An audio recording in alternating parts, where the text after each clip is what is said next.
Hey guys, and welcome back. Now I love shopping, especially when you can go with a friend, have some lunch, have some coffee and make a real day of it. It's an experience. But fast fashion is quickly filling up our landfills. It contributes to 8 to 10% of the global CO2 emissions. That's 4 to 5 billion tonnes a year. Now this is part of the reason why I absolutely love buying second hand. Not only are we saving clothes from landfill, but it's a great way to get a bargain, especially if you're looking for something that's designer. Now if you're a bit like me and you like the finer things, you like designer stuff, and you can't justify spending £1,000 plus on one item, on a bag, on a wallet, something like that, second-hand shopping is a way you can get those items at a more affordable cost. It's so easy to buy and sell nowadays with apps like Vinted and eBay.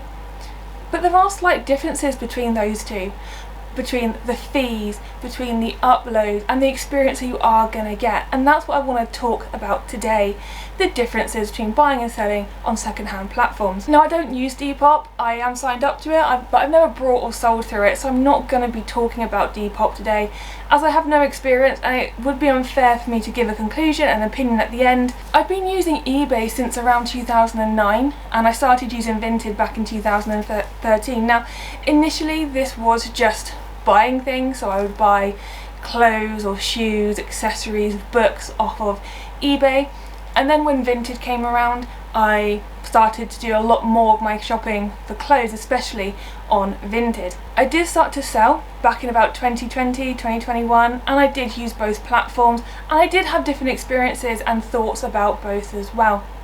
So that, like I said, what we're going to do today is we're just going to talk through the differences between buying and selling on both platforms, and then I'll let you know what I think at the end. So let's start with the charges that you get as a buyer. So on Vinted you pay for the postage, the item, and you also have a buyer protection fee that you have to pay as well, and that's usually 3 to 8% of the item. And when I mean the item, I mean the entire transaction, so the postage as well on top of that.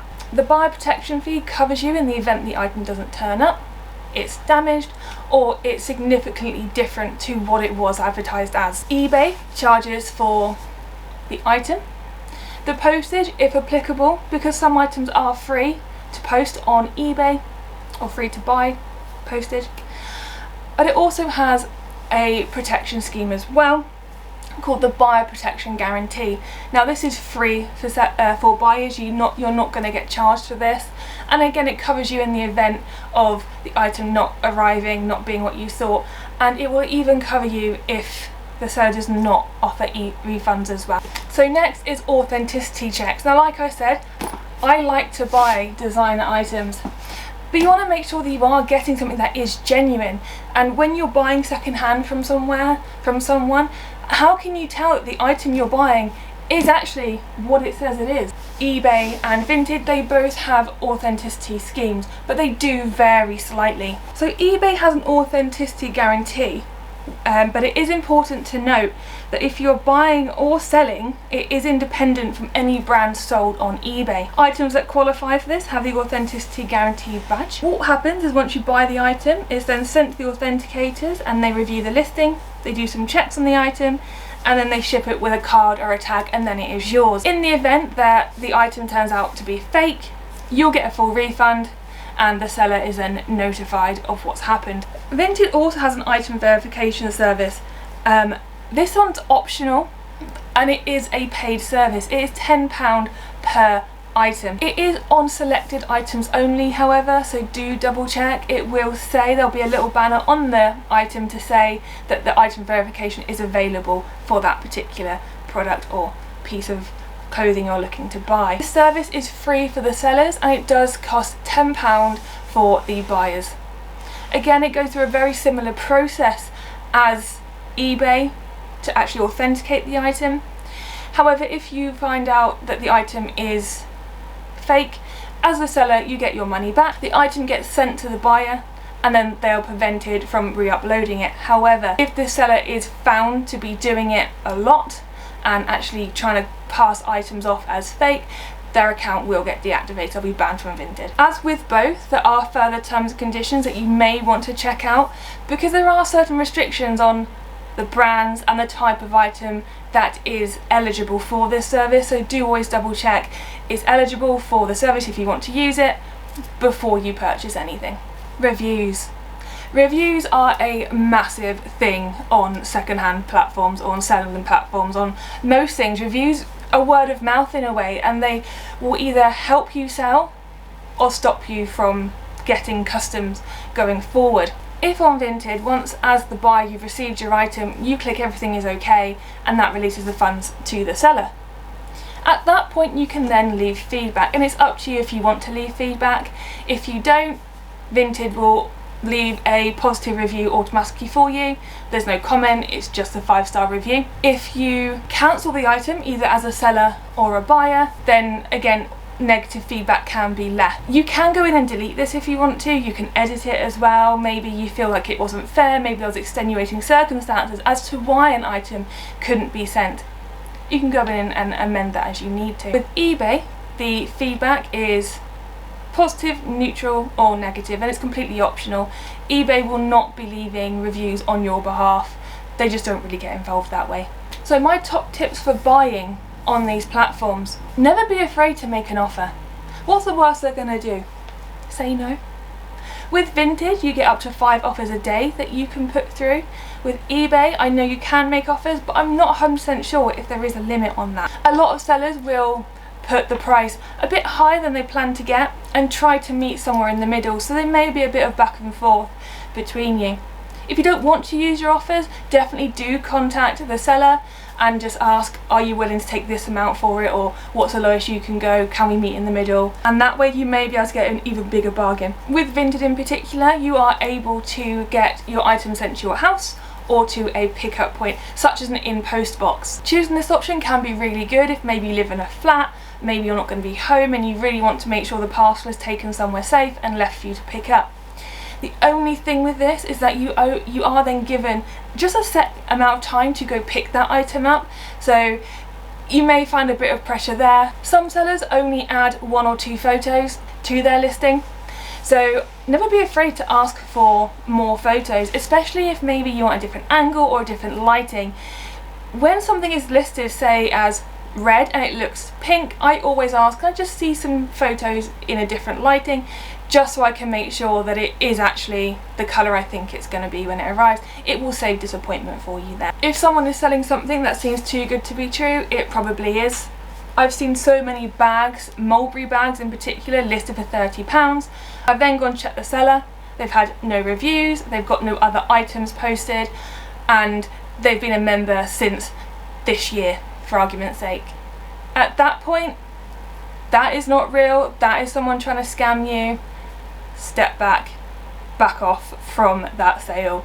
You can also report them if you want to, if you think that it is a scam, if it is not real, definitely do report them. Vinted and eBay are very good at cracking down on this. The next one is Vinted specific. As I mentioned, when you get your item on Vinted as the buyer, you can go in and you can say everything is okay.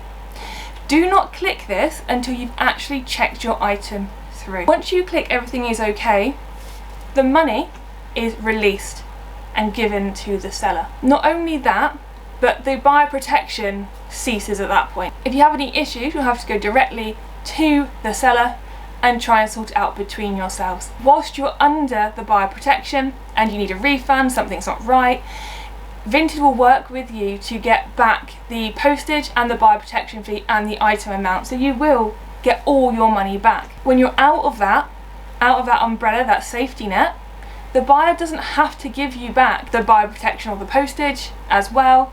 They can just refund you the item. They're well within their rights to do that. So do just be 100% sure you are happy with the item before you say everything is okay. I know a few people who've been caught out by that. They've said everything is okay, thinking I've got it, that means everything is okay, not realising that at that point they're no longer protected. I follow a page on Instagram, and I'll link it down below, and It's interactions basically between buyers and sellers across different platforms, and there's some really interesting conversations that happen, and it makes for a good read, but it's also quite cringy in some cases. And one thing I've noticed is a lot of people get penalised because the item that they've sold doesn't fit this person because it's the wrong size or the wrong shape or anything like that. Don't penalise the seller for the fact that the item that you have brought does not fit you. It doesn't suit you. That's not their fault, as long as they've advertised it correctly. Okay, so that's the main points really around buying. Let's look at the main points around selling on platforms like this. Listing fees. Now this is a big one. It's free to list on Vinted. You're not restricted to the amount you can put up at any one go or in 1 month at all.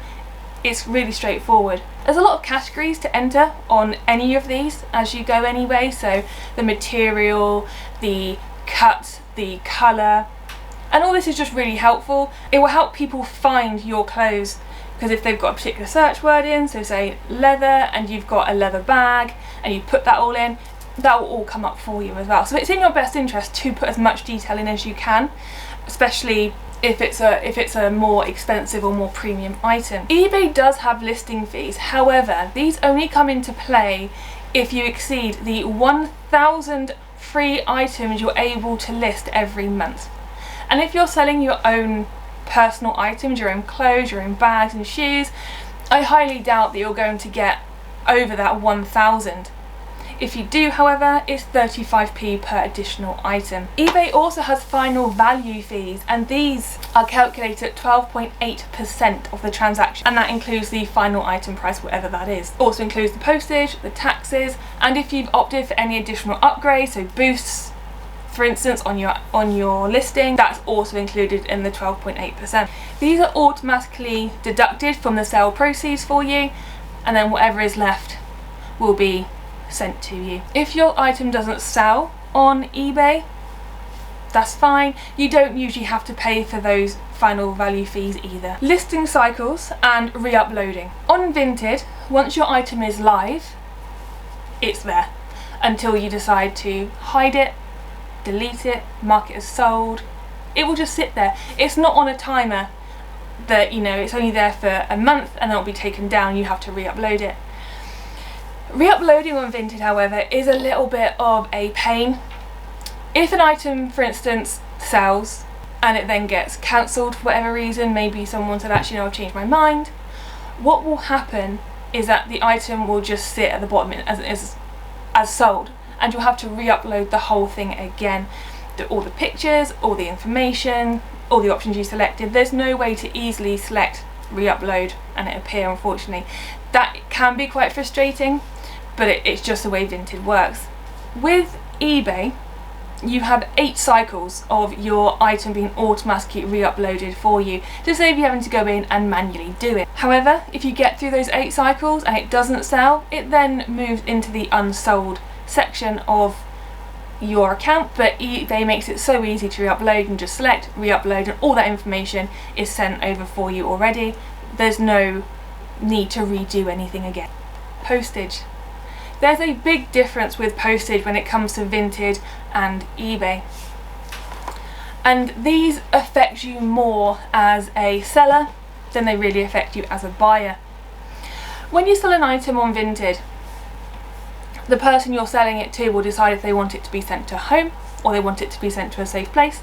And usually, depending on how you've got your profile set up, there'll be a selection of delivery companies you're happy to use. So for me, for instance, I use Every, Yodel and InPost as my main one. As the buyer, like I said, you'll select where it is that you want to have your item sent and who you want to deliver it. And as the seller, you just print it off, attach it to the item, and off you go. Easy peasy. eBay, however, again, completely different. What you'll need to do if you sell something on eBay is you'll need to go and post it yourself. You'll need to go and buy a label from Royal Mail, whoever you're sending it through, and you'll have to do that yourself. Now, one thing to bear in mind, you can buy stamps on the Royal Mail website, for example, and you enter in the weight and you buy the label that way. I have had it before where I don't know if it was something maybe I've done or if my scales were wonky, but I was out by a bit. So when I took it to the post office, I had to repurchase another stamp, another label. I was able to get a refund from the initial label I brought. However, the difference that in the postage, it was only about 40p, but that was something I had to kind of swallow. I couldn't say to the buyer, oh, the postage was off by 40p, because that was my fault. That's the way I'd listed it. So just be aware of that. If you do weigh your parcels and you get it wrong and there's a discrepancy in the cost, you may end up having to swallow that cost. So the real reason we sell our items is to get that money. Getting your cash on both platforms, again, is slightly different. With Vinted, it goes into a holding pot, and then once the buyer says everything's fine, that money's released to you, you usually get it in your bank the next day or the day after. Nice and easy. Alternatively, it can sit in your Vinted wallet if maybe you've got your eye on something and you want to put that money towards that item. With eBay, however, the money is available to pay out near enough straight away on most items. If, however, it is a more high value item, so maybe something designer, maybe something techie like a graphics card or a Nintendo Switch, you may have to wait until that item has been received, and at that point you'll be able to withdraw your money. Okay, so they're the main differences again between selling on Vinted and eBay, in my experience, the things that I have come across, the things that I have found whilst doing this. But there are some top tips for you to make the most and to get the most out of using these platforms. Sounds really silly, but do make sure that the item is packaged properly. I've seen many things where people are saying this bag was slightly ripped, this box was a bit damaged, it got wet because it was raining and there's nothing you could do about it because you're not the postman. Buyers can penalise you for that. Maybe they'll do it in the fact of reviews. Maybe they will say that the item was soaking and therefore not what you expected and that they'd want a refund. So do be really careful. Do cover your back. Make sure that there's no room for error.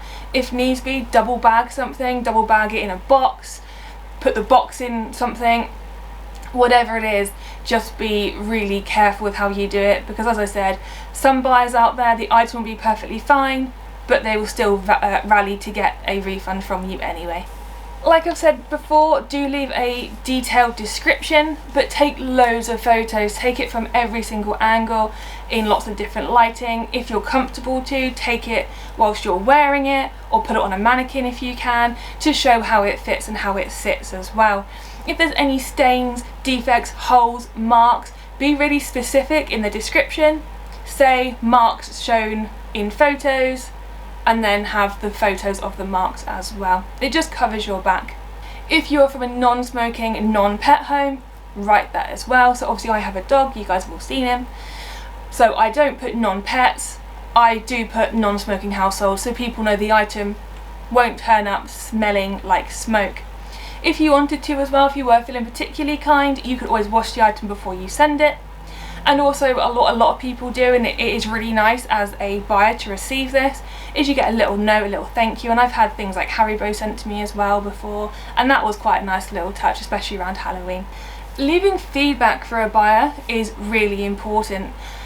More often than not, if you leave feedback for a buyer, they're going to be more inclined to leave feedback for you. As a buyer, and particularly as a seller, a lot of people will check who they're buying from, what their reviews are like, are they reliable, have they been a bit of a pain before. And some people, again, I've seen on this Instagram thread, this Instagram page, some sellers cancel their order with the buyers because they've got a history of not sending items. But on the flip side, some sellers have cancelled their orders with the buyers because the buyer's got a history of being awkward, of being rude and being an absolute pain. So do leave honest feedback, do leave a review that will help people going forward. We all want a 5-star review, of course we do, but do leave honest feedback. It really will help other people down the line. This hopefully goes without saying, but do be fair with feedback. If something is not quite right, try and resolve it with that person before you leave a feedback comment. Try and say to them, you know, this wasn't quite right, or this wasn't quite as you described, and try and come to some sort of middle ground, some sort of understanding. In a lot of cases, that seller will say, you know what, I'll give you 50% back, I'll give you 5% of that back because it was X, Y and Z. A lot of people really rely on the funds that they get from these sales, especially if it's a side hustle, if they're a student, anything like that. So do try and be kind, and like I said, if something doesn't suit you or doesn't fit you, that's not the seller's fault. Don't try and revoke things from sellers because you don't like the item once you've got it. That's not fair, and you don't know what that other person's going through and what that other person might be really needing this money for. As a seller, you can actually put your platforms, your accounts, on holiday mode, which is really useful. There are a couple of differences between holiday mode for both platforms. On Vinted means that your items cannot be brought until you have taken that mode off. In fact, I believe it even hides your items as well, so no one can see them, no one can favourite them, they're just hidden. There's no end date either that you have to put in, which makes it quite nice. With eBay, you have 3 ways which you can schedule your time away. You can just set that you're going to be away for 30 days. A flat 30 days just means that, like I said, for the next 30 days, nothing can really be happening. You can put in a specific start and end date. You can set a specific timeline for you, and that also saves you having to go back in and turn it off in case you happen to forget. The other thing you can do is actually allow sales for up to 15 days. You can say for 15 days these sales can go through. Another nice thing you can do on eBay, you can actually leave an automated response, almost like an out of office. If someone messages you whilst you are away, a response will be sent back. It really just gives you a bit of flexibility. And right now, I only sell on Vinted. There's no real reason for it apart from the fact that it is just so easy.